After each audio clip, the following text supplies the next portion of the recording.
whole words are. Whole words include sight words and vocabulary building. Sight words are words that do not follow the phonics rules.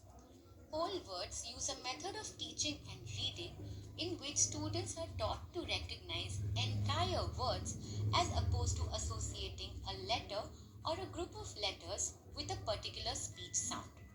Students are asked to repeatedly read whole words aloud or write them down.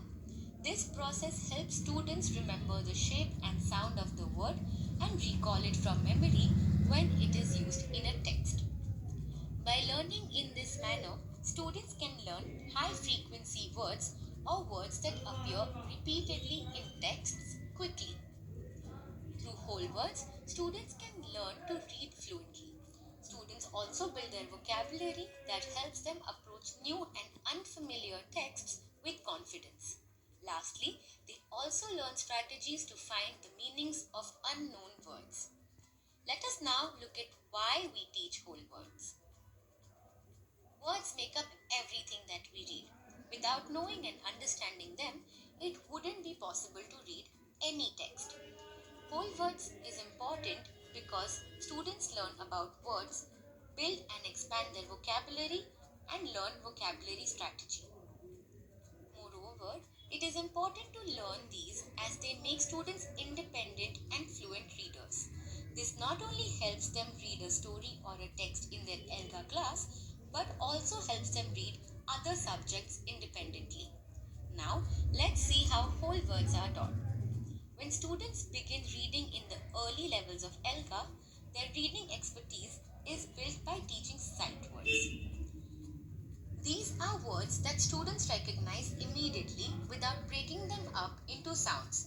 They might not follow the rules of phonics but appear frequently in texts. Some examples are the, are, able, my, this, said, and, for, and they. Along with sight words, they learn new words with every text they read.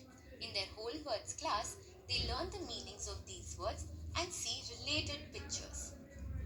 As they progress to higher levels, they learn about more complex topics like synonyms, antonyms, word clients, similes, metaphors, and idioms.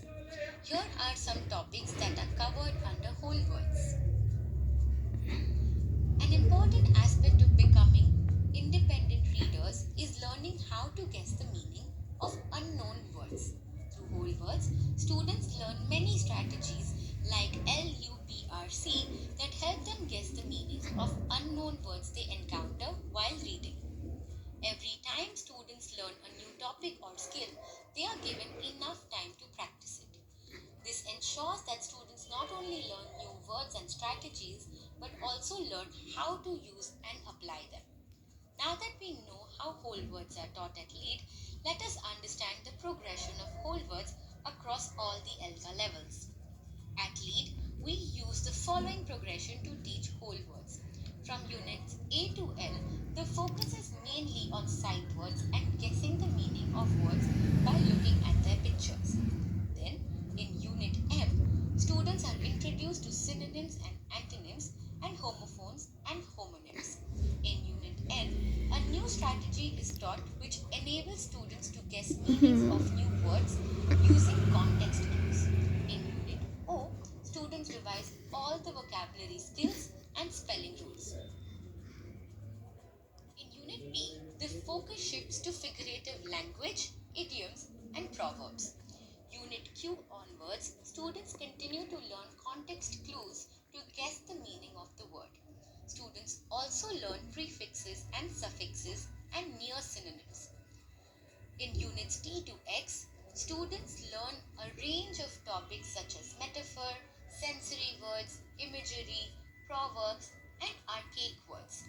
Take a moment to read through the remaining progression.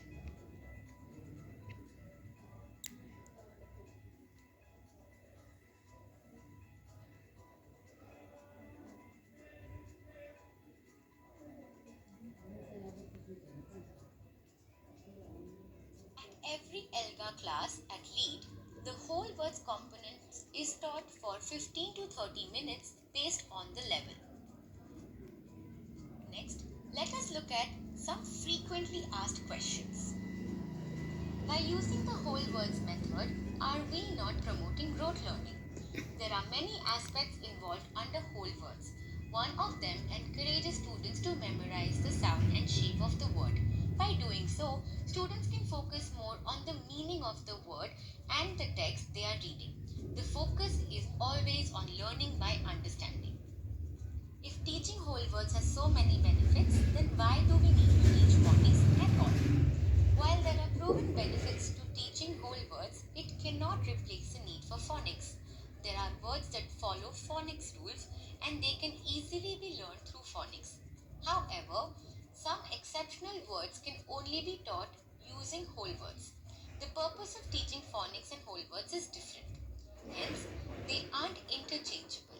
The best strategy is to teach using phonics and whole words simultaneously. And with that, we come to the end of this video. We covered the what, why and how of whole words.